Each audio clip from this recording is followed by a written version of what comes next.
Good morning all. You join me while I'm making up another cable.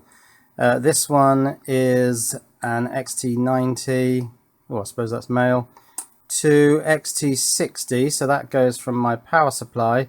Actually, I've also made this, so that goes onto the terminals of the power supply and gets me into XT90 land.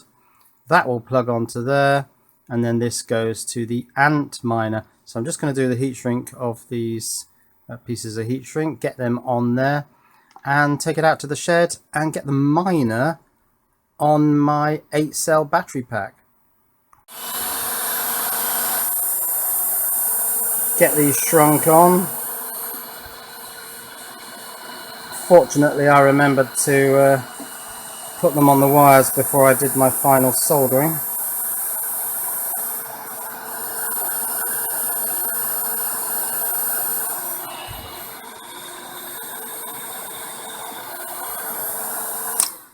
That's the XT90.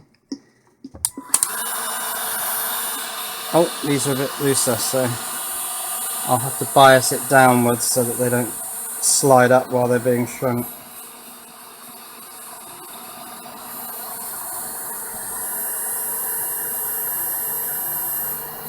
Shrink away.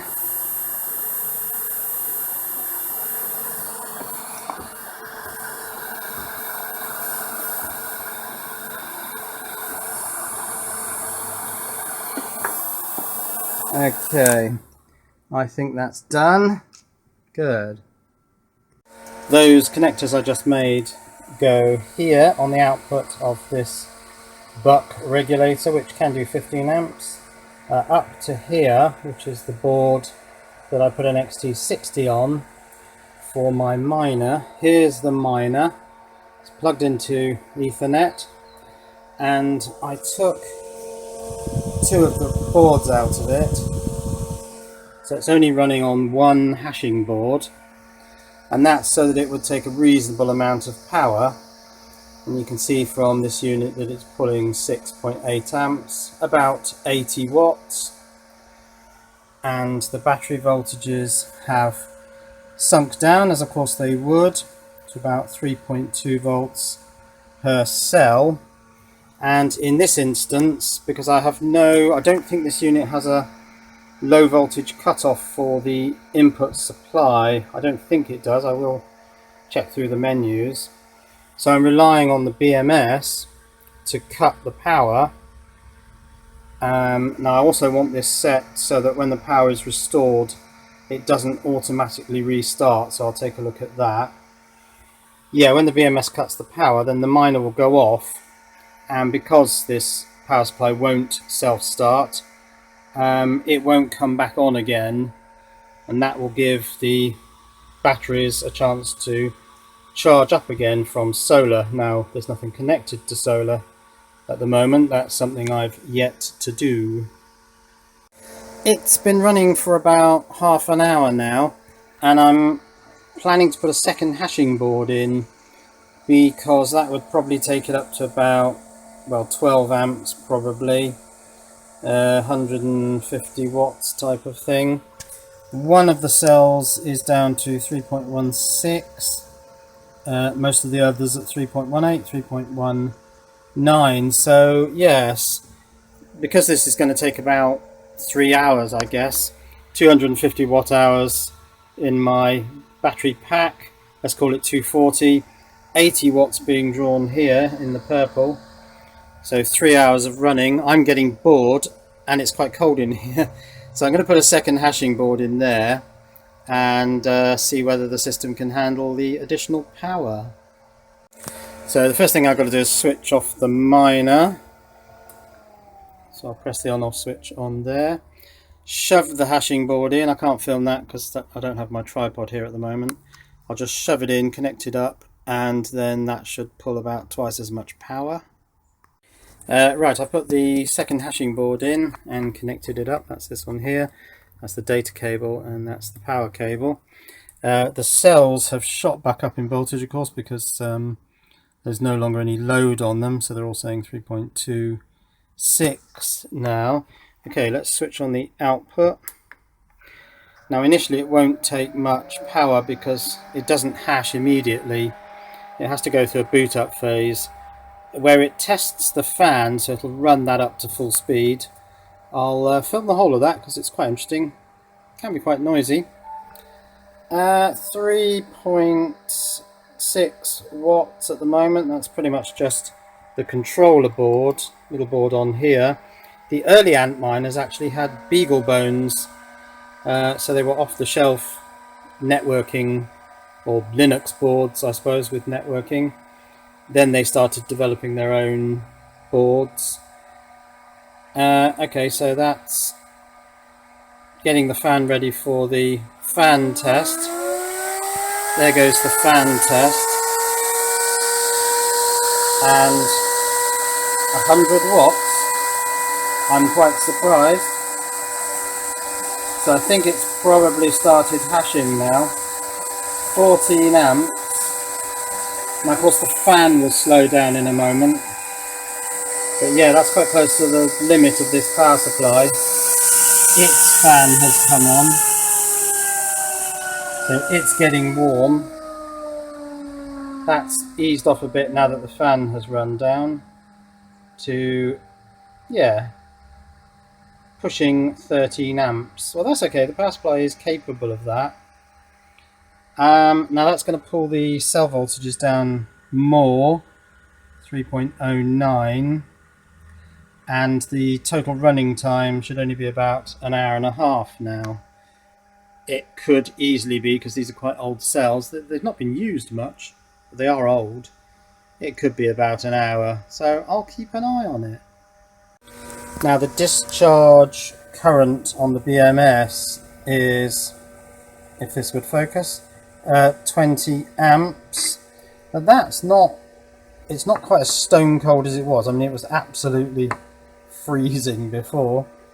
It's, I think, slightly warmer, and that's because probably 13-ish amps is being pulled. Ah, no, it isn't, is it? Because this is 13 amps at 12 volts, and on the input we've got 24 volts, so that's going to be half that current. Yeah, so there's only about 7 amps running through this, and this is rated for 20, so that's all fine. Cell voltages are now, cell 2 seems to be the lowest one. Cell 2, that's the most negative point, and it runs down, yeah, so it's this one at the bottom here. That's 3.07, falling a little way behind the others, but the thing's still holding up. Putting 160 watts into the miner with 2 hashing boards. Oh, I suppose we could take a look at how much cash it's earned. Well, I've got 1 cent there of Digibyte. All the others are saying 0, but they are clocking up. There are little bits of Litecoin, Dash, Bitcoin Cash, Zcash, Dogecoin and Ethereum, but up in the today's earnings only 1 cent, but it must be getting very close to 2 cents because I've already got 1 full cent of Digibyte. So yes, I'll come back when that is showing 2 cents. Well, the mining pool is now saying 2 cents, so that's good. Voltages, we've got 3.03 on cell 2, and I was just wondering at what voltage does lithium iron phosphate start its precipitous fall. Well, I guess I'll find out. Everything seems to be hanging in there quite nicely. This is showing 13 amps still, sort of 160 watts ish. The power supply here, nothing feels warm except for this output connector, and the heat appears to be coming up through these 2 terminals, so I think something's getting warm on the board. It's not the inductor, that doesn't feel particularly warm, and in fact even the heatsink isn't particularly warm, so nothing's warm. Well, there is one thing that's warm. The heatsinks on the hashing chips around the back here, down there, yeah, they're lovely and toasty warm. And I think actually it has raised the temperature in the shed a little bit. Yeah, it was 14 earlier and it's now pushing 17. Wow! Now in terms of the 2 cents that this miner has earned, and looking at these voltages, 3.01 on that. Oh, I just can't get a good shot of that, can I? 3.01 on cell 2. Camera, wakey. This is not the most efficient miner. This is a Z9 Mini. Now if I was mining using my L3 Plus machines, which are down here, the danger with those is that they take far more current, as you can see by the enormous amount of 12 volt cables attached to them, but they are more efficient, so they would probably be mining at least double if not more for the same amount of electricity. But none of this matters really, because this system I've built at a relatively small scale, and it's just a proof of concept. I just want to see if this works. If it does, and it does of course, sunlight turned into solar power, electricity stored in a battery and then mined away in a cryptocurrency miner, it's a free money machine.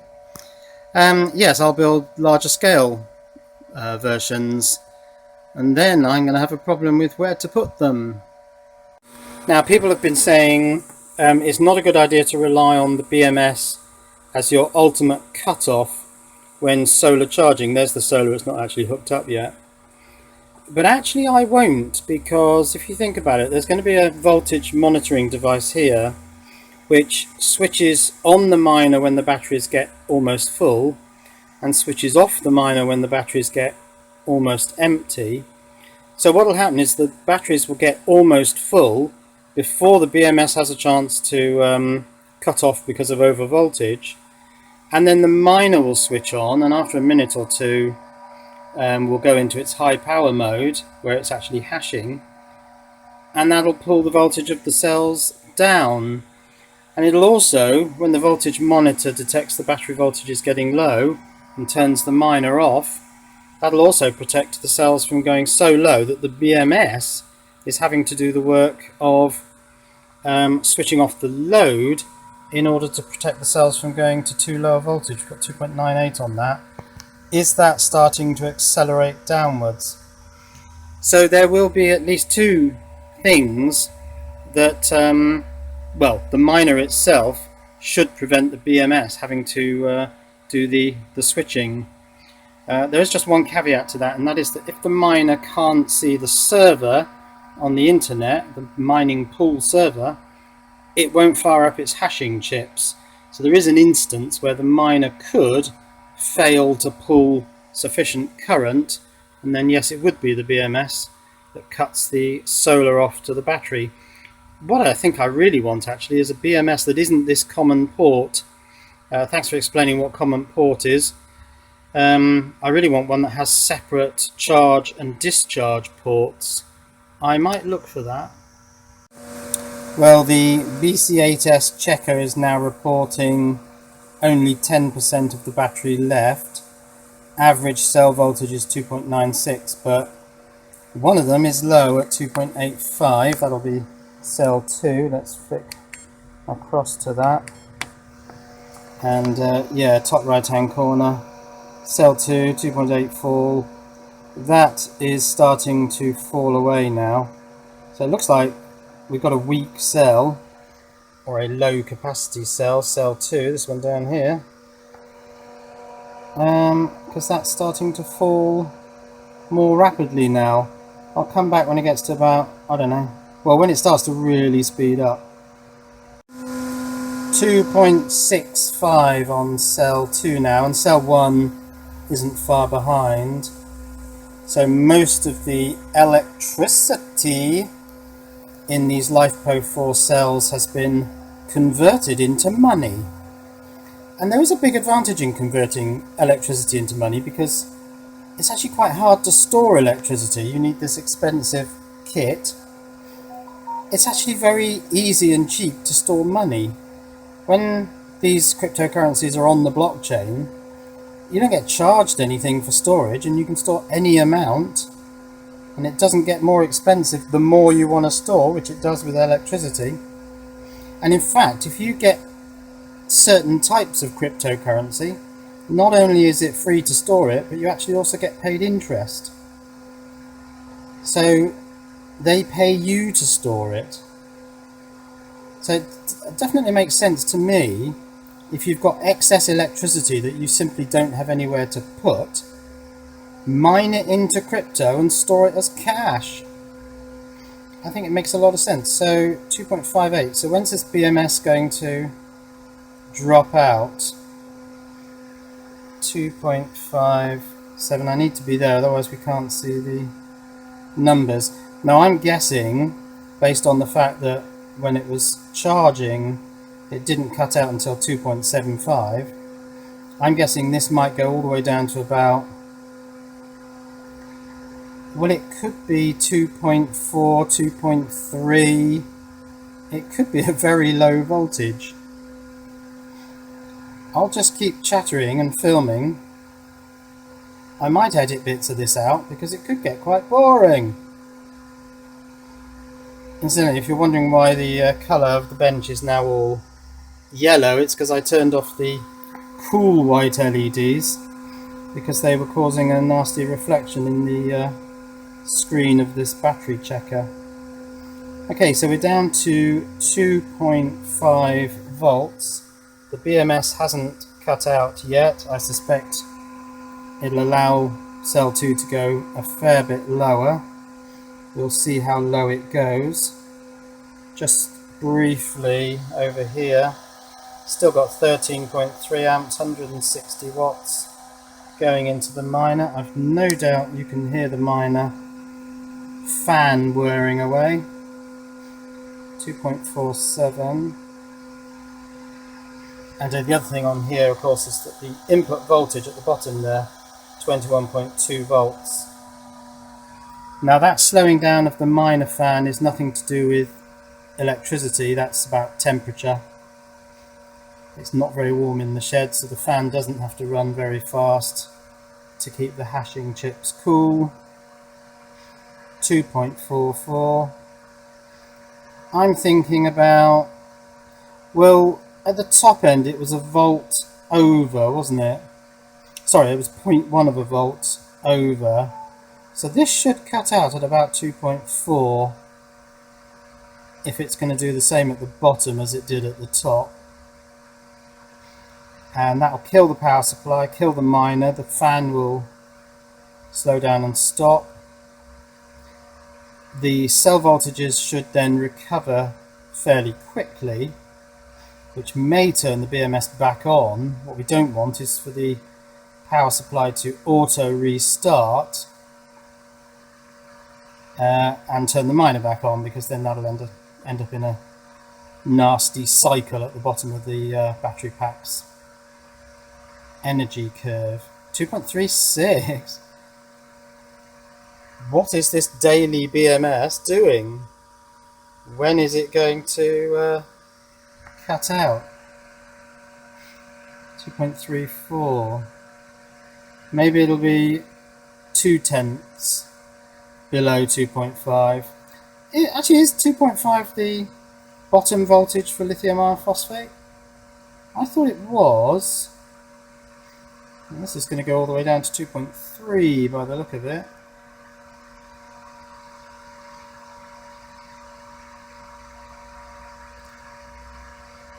Yes, that's quite low. I mean, I'm not massively concerned even if it goes below 2 volts, but I just would have thought that it would have cut out by now. Well, we'll keep it going. I presume it's got a discharge cut-off system. Yes, it must do. There's no way that it will allow the cells to go down to nothing. Well, we'll see how low they go. I'll just have to keep rambling.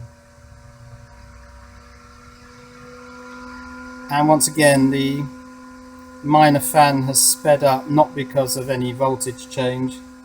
It's still pulling 160 watts, 13.2 amps. But V in is quite low now, it's 19.6 volts. on a notionally 24 volt pack. But yeah, that's getting well low. I suppose ultimately the BMS's job is to be the ultimate protector. You should have something else in the system to cut you off before the BMS says, well, look, this has gone too far. I'm going to chop you off at this point. But yeah, under 2.2. Oh, there we go. So what was it, about 2.18? Now, of course, those voltages are going to creep up. At some point, the BMS will turn back on. So the miner has stopped. The fan has stopped turning. The power supply has cut off.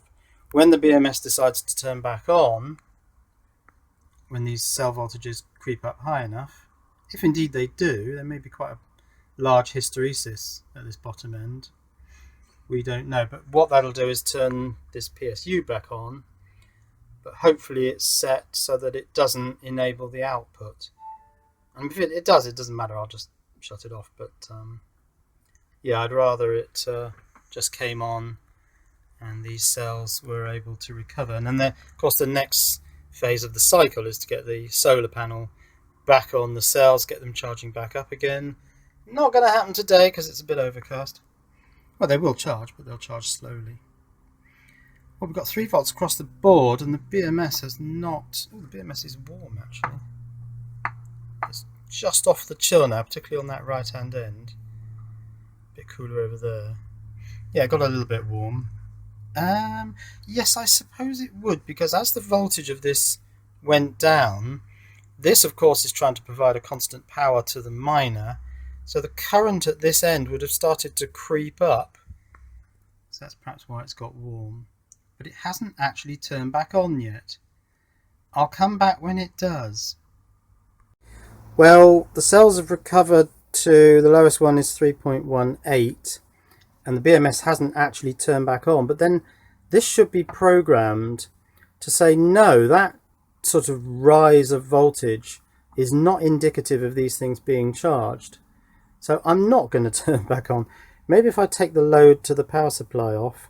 Now these are not very good XT90s. They're cheap and they are very stiff. How are we going to know that the BMS has turned back on? We're not really, are we? Other than, well, the charging side of the BMS should be on. So if I connect the solar panel through to this connector, these voltages should go up. Should we try that? Cables.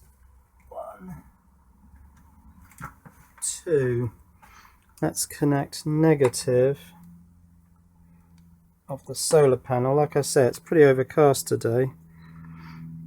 To there. And positive of the solar panel to there. Do these come up? Is there any current flowing? Oh, there's 0.7 of an amp. That doesn't tell us, of course, whether the BMS discharge FET is back on. I suppose it's pretty irrelevant, really, because I need to charge these now. Anyway, that's enough rambling. I'm going to continue fiddling about until I get too cold when I can't function in this shed. But for this video, that's it. Cheerio.